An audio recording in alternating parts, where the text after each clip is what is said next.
Pessoal, conforme apurou o jornalista Ângelo Rigon, do Maringá News, o juiz Leandro Albuquerque, da 2ª Vara da Fazenda Pública, determinou que a Câmara de Maringá seja notificada do pedido do Ministério Público Estadual, comunicando o trânsito em julgado da sentença que condenou os vereadores Bravin e Altamir da Lotérica, que o Legislativo agora adote as providências imediatas para o cumprimento da sanção prevista na sentença, no caso, a perda da função pública do mandato de vereador. Lembrando que os 2 vereadores tiveram os direitos políticos suspensos e obtiveram então uma liminar no Tribunal de Justiça do Paraná.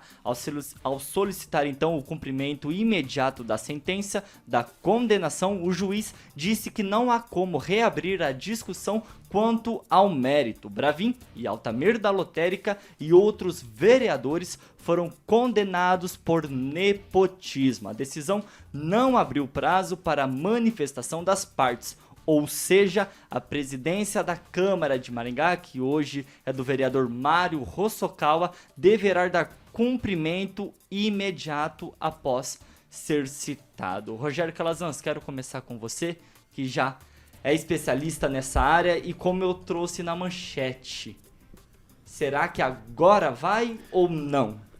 Olha, a grande questão, isso só não foi ainda por fatores outros, digamos assim, porque já falamos diversas vezes sobre esse caso, né? E sempre começamos com uma introdução deixando claro que não se trata da avaliação da conduta política desses vereadores, mas de uma decisão judicial, paciência, né?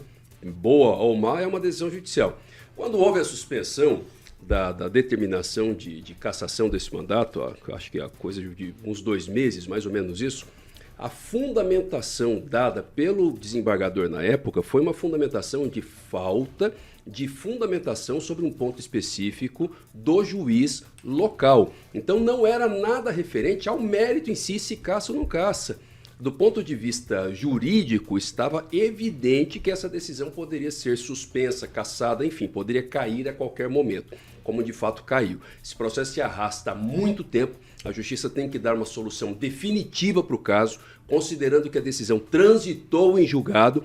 Como jurista, como advogado, eu não vejo outro caminho, a não ser esse, o do afastamento do mandato e o encerramento dessa situação, e depois de passar os 3 anos de suspensão dos direitos políticos, vida que segue e paciência. Celestino, você segue a mesma linha de raciocínio do Calazans ou não vai ser bem por aí? Decisão judicial se cumpre, né? E aí 17 anos de uma decisão, foi julgada agora tem que ser cumprida. Já cansou de falar a respeito desse assunto e agora eu acho que está no rumo final. Mas eu vi propaganda do vereador Odair Fogueteiro, que está no também é um dos vereadores que foram condenados, falando que vai fazer nepotismo. Gabinete itinerante. Então, assim, eles não estão acreditando na caneta da juizada mais, né? Então, nada contra os vereadores envolvidos, que a gente não tem nada aqui, a gente está apenas comentando a respeito de decisões judiciais, mas se está querendo, ainda tem o processo, né, do juiz ainda a respeito dos direitos políticos, porque tem muita gente que entende que perde-se o mandato agora, mas eles podem, em 2024, se candidatar. Então, é complicado a gente ficar levantando conjecturas. Mas, na verdade, a situação, são 2 situações diferentes. Exatamente. Houve uma suspensão na época, inclusive, do procedimento referente à cassação do mandato, e essa cassação é decorrente da suspensão. Mas a suspensão dos direitos políticos, pelo menos em tese, ela começa a contar a partir do trânsito em julgado da decisão. Transitou em julgado, eles estão com os direitos políticos suspensos, e esse período de suspensão necessariamente alcança o processo eleitoral. Isso não impede ninguém de fazer pré-campanha, isso vai ser aferido, aliás, pelo Poder Judiciário Eleitoral no momento do registro da candidatura, que é o momento que o Ministério Público vai lá e vai apresentar um pedido de impugnação dizendo que houve uma condenação que suspendeu os direitos políticos de todo mundo que consta no rol dessa ação. Então, mesmo que não haja efetivamente o afastamento dos vereadores, é muito pouco provável que não haverá a aplicação da pena de suspensão dos direitos políticos. Calazans, então, só para eu entender melhor, caso eles sejam cassados, o Bravin e o Atamir da lotérica, eles não vão ficar inelegíveis? Sim, eles ficam. Ou eles ficam? O que eu estou dizendo é que independente do afastamento deles do mandato ou não, a pena de suspensão dos direitos políticos se conta a partir do trânsito em julgado. Eu não tenho essa data aqui, mas é de 2022. Então, esse período é por 3 anos. A suspensão dos direitos políticos, ela gera, por consequência, a inelegibilidade. Entendeu? Ou seja, independente, havendo ou não o afastamento dos vereadores do mandato, eu entendo que a pena de suspensão dos direitos políticos ela está aplicada, que eles ficarão inelegíveis na próxima eleição, em 2024, de qualquer modo. Francês, os suplentes desses vereadores tão otimistas que vão assumir o cargo ou você acha que não? Vai passar o ano aí e eles vão continuar à frente da Câmara Municipal como vereadores aqui de Maringá? Eu acredito que eles assumam a tempo de começar a fazer campanha para a reeleição no próximo ano, né? Esse trâmite demorado de 17 anos aí é um exemplo claríssimo e moroso da nossa justiça burocrática, com juízes, de certa forma, indolentes, que não tocam os processos, talvez, como deveriam ser tocados com maior agilidade. Então, nós temos aí 2 ex-presidentes da Câmara que foram punidos. Na verdade, os 2 vereadores que incomodam a gente, eu acho até esquisito citar, esses 2 vereadores ficam como bodes expiatórios, né? Nós tivemos 2 ex-presidentes da Câmara que entraram na mesa, que é o John, o Chico Caiana, que até já faleceu. No total, são 25 punidos por essa sentença, essa definição final aí. De nepotismo, né? Inclusive tem esposa de vereador, tem filho de vereador, tem irmão de vereador, mas tudo parece que recai só sobre esses 2. Então a condenação pela morosidade me parece até meio que injusta, que foi, depois podia, depois não podia demais.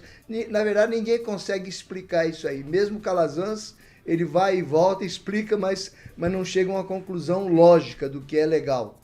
Porque é legal hoje, amanhã pode não ser.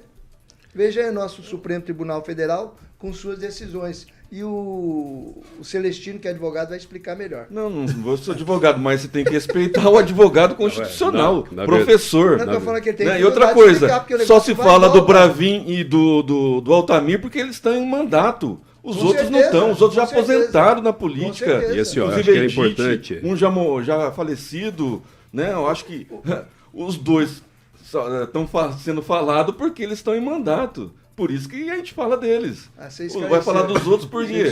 No caso, eles têm mais visibilidade. Lógico, isso é óbvio. O que eu estou dizendo do Calazans é que ele explica e as pessoas não entendem. Eu virei a pauta, hein?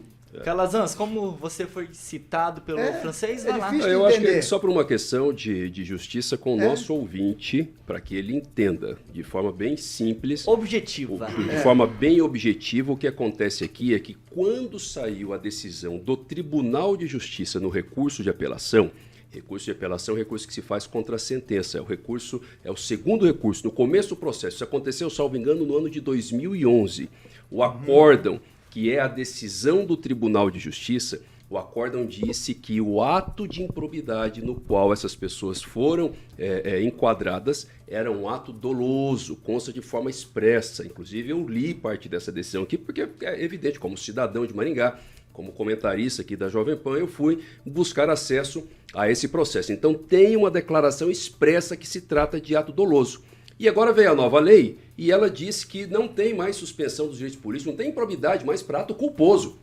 Certo? O STF decidiu que a nova lei ela só retroage para os atos de improbidade culposos, não para os dolosos. É por isso que, por mais que a defesa dessas pessoas tenha insistido na não aplicação da pena de improbidade, vira e mexe está saindo decisão sempre contrária, porque a decisão do Tribunal de Justiça lá de 2011 disse claramente que se tratava de ato de improbidade administrativa dolosa. Sendo doloso o ato de improbidade administrativa, a nova lei de improbidade não se aplica para isso, porque o STF decidiu que só retroage para atos culposos.